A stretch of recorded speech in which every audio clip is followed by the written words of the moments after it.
Hello friends. हर हर महादेव। कैसे हैं आप सब? आशा करता हूं आप सब तंदुरुस्त और सुखी होंगे। भोलेनाथ की कृपा आप सब पर हमेशा बनी रहे। आज हम एक कथा के बारे में जानेंगे। इससे पहले दोस्तों, अगर आप इस चैनल पर नए हो तो चैनल को सब्सक्राइब करें और घंटी के बटन को ऑन करके रखें ताकि आने वाले सभी वीडियो के नोटिफिकेशन सबसे पहले आपको मिले। तो चलो अद्भुत पौराणिक कथा की ओर। शिव और सती की अलौकिक अमर प्रेम कथा। वैदिक काल में दक्ष प्रजापति ब्रह्मादेव के पुत्र थे। ब्रह्मा जी ने अपने मानस पुत्र के रूप में उन्हें उत्पन्न किया था।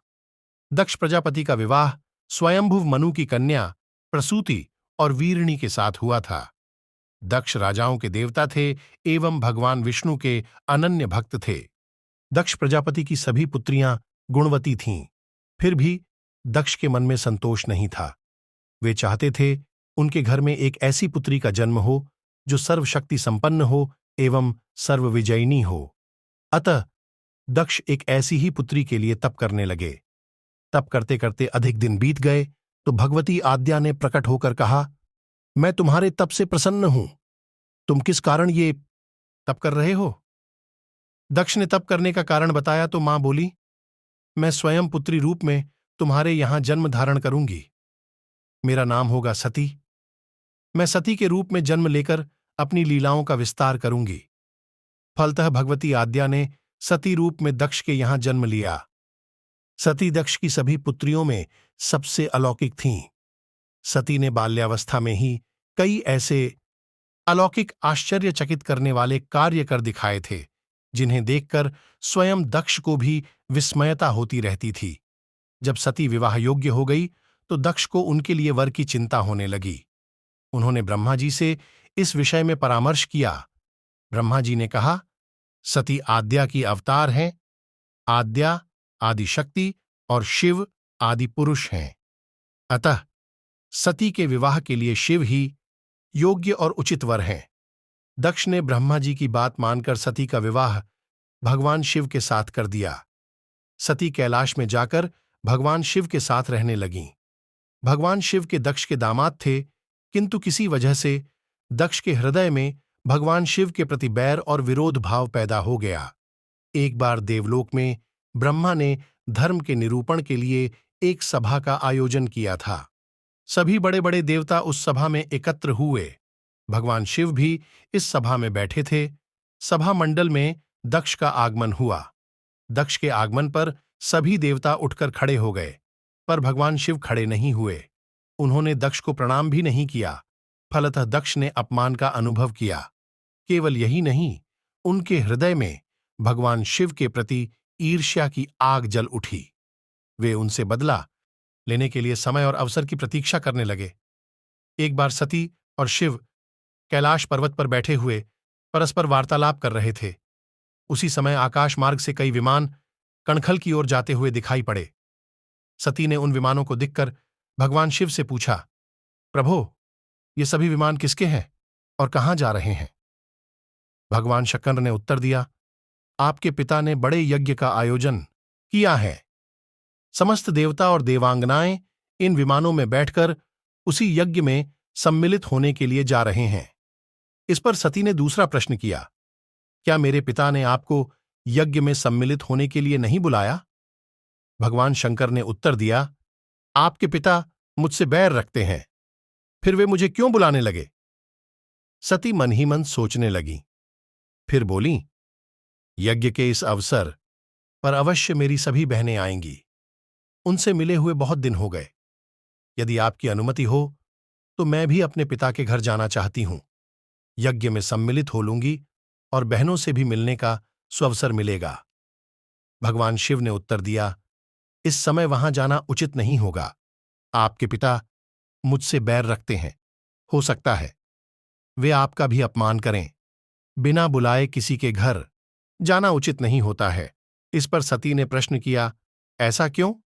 भगवान शिव ने उत्तर दिया, विवाहिता लड़की को बिना बुलाए पिता के घर नहीं जाना चाहिए, क्योंकि विवाह हो जाने पर लड़की अपने पति की हो जाती है। पिता के घर से उसका संबंध टूट जाता है। लेकिन सती पीहर जाने के लिए हठ करती रहीं। अपनी बात बार बार दोहराती रहीं। अपने घर जाने के लिए कैसा न्योता? उनकी इच्छा देखकर भगवान शिव ने पीहर जाने की अनुमति दे दी। उनके साथ अपना एक गण भी साथ में भेज दिया। उस गण का नाम वीरभद्र था। सती वीरभद्र के साथ अपने पिता के घर गईं। घर में सती से किसी ने भी प्रेम पूर्वक वार्तालाप नहीं किया। दक्ष ने उन्हें देखकर कहा, तुम क्या यहां मेरा अपमान कराने आई हो? अपनी बहनों को तो देखो, वे किस प्रकार भांति भांति के अलंकारों और सुंदर वस्त्रों से सुसज्जित हैं। तुम्हारे शरीर पर मात्र बाघांबर हैं। तुम्हारा पति श्मशानवासी और भूतों का नायक है। वह तुम्हें बाघांबर छोड़कर और पहना ही क्या सकता है? दक्ष के कथन से सती के हृदय में पश्चाताप का सागर उमड़ पड़ा। वे सोचने लगीं, उन्होंने यहां आकर अच्छा नहीं किया। भगवान ठीक ही कह रहे थे, बिना बुलाए पिता के भी नहीं जाना चाहिए। पर अब क्या हो सकता है? अब तो आ ही गई हूं। पिता के कटु और अपमानजनक शब्द सुनकर भी सती मौन रहीं। वे उस यज्ञमंडल में गईं जहां सभी देवता और आर मुनि बैठे थे तथा यज्ञ कुंड में धू धू करती जलती हुई अग्नि में आहुतियां डाली जा रही थीं।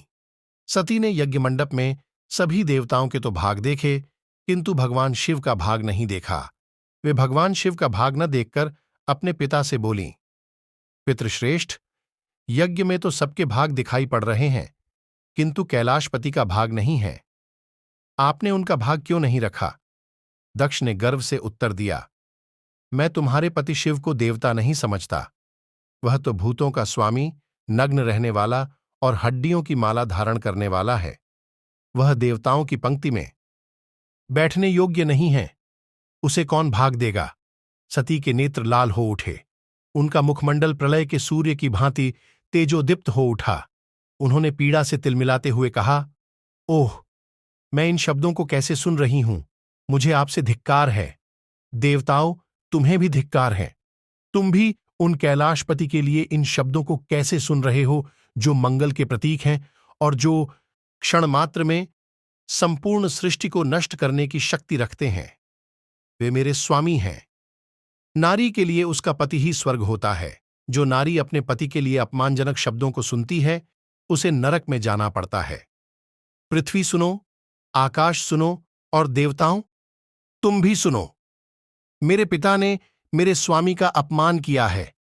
मैं अब एक क्षण भी जीवित रहना नहीं चाहती। सती अपने कथन को समाप्त करती हुई यज्ञ के कुंड में कूद पड़ी। जलती हुई आहुतियों के साथ उनका शरीर भी जलने लगा। यज्ञ मंडप में खलबली पैदा हो गई। हाहाकार मच गया। देवता उठकर खड़े हो गए। वीरभद्र क्रोध से कांप उठे। वे उछल उछल कर यज्ञ का विध्वंस करने लगे। यज्ञ मंडप में भगदड़ मच गई। देवता और आर मुनि भाग खड़े हुए। वीरभद्र ने देखते ही देखते दक्ष का मस्तक काटकर फेंक दिया। समाचार भगवान शिव के कानों में भी पड़ा। वे प्रचंड आंधी की भांति कणखल जा पहुंचे। सती के जले हुए शरीर को देखकर भगवान शिव ने अपने आप को भूल गए। सती के प्रेम और उनकी भक्ति ने शंकर के मन को व्याकुल कर दिया। उन शंकर के मन को व्याकुल कर दिया जिन्होंने काम पर भी विजय प्राप्त की थी और जो सारी सृष्टि को नष्ट करने की क्षमता रखते थे। वे सती के प्रेम में खो गए, बेसुध से हो गए। भगवान शिव ने उन्मत्त की भांति सती के जले हुए शरीर को कंधे पर रख लिया। वे सभी दिशाओं में भ्रमण करने लगे। शिव और सती के इस अलौकिक प्रेम को देखकर पृथ्वी रुक गई, हवा रुक गई, जल का प्रवाह ठहर गया और रुक गईं। देवताओं की सांसें, सृष्टि व्याकुल हो उठी।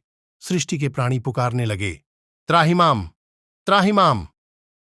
भयानक संकट उपस्थित देखकर सृष्टि के पालक भगवान विष्णु आगे बढ़े। वे भगवान शिव की बेसुधी में अपने चक्र को चलाया और सती के एक एक अंग को काट काट कर गिराने लगे। धरती पर 51 स्थानों में सती के अंग कटकट कर गिरे। जब सती के सारे अंग कटकर गिर गए तो भगवान शिव पुनः अपने आप में आए। जब वे अपने आप में आए, दुख से उभरने लगे, तो पुनः सृष्टि के सारे कार्य चलने लगे। धरती पर जिन 51 स्थानों में सती के अंग कटकट कर गिरे थे, वे ही स्थान आज आद्यशक्ति के शक्तिपीठ माने जाते हैं। आज भी उन स्थानों में सती का पूजन होता है, उपासना होती है। धन्य था शिव और सती का प्रेम। शिव और सती के प्रेम ने उन्हें अमर और वंदनीय बना दिया। शिव ही शक्ति और शक्ति ही शिव है। बाद में सती के विरह में शंकर जी की दयनीय दशा हो गई। वे हर पल सती का ही ध्यान करते रहते और उन्हीं की चर्चा में व्यस्त रहते। उधर सती ने भी शरीर का त्याग करते समय संकल्प किया था कि मैं राजा हिमालय के यहां जन्म लेकर शंकर जी की अर्धांगिनी बनूंगी। इस बात एहसाह विष्णु जी शिव को देते हैं कि सती ने नया जन्म ले लिया है और शिव प्रसन्न हो उठे। देवी सती का राजा हिमालय की पुत्री पार्वती के रूप में नया जन्म होता है। दोस्तों, इस प्रकार देवी सती और शिव की अमर प्रेम कहानी यहां समाप्त होती है। आने वाले वीडियो में हम मां पार्वती का शिव से पुनः मिलन और विवाह की अमर कथा सुनेंगे। हमारे साथ अंत तक बने रहने के लिए आप सबका शुक्रिया। मिलते हैं अगले वीडियो में, तब तक खुश रहिए। धन्यवाद। Thank you all.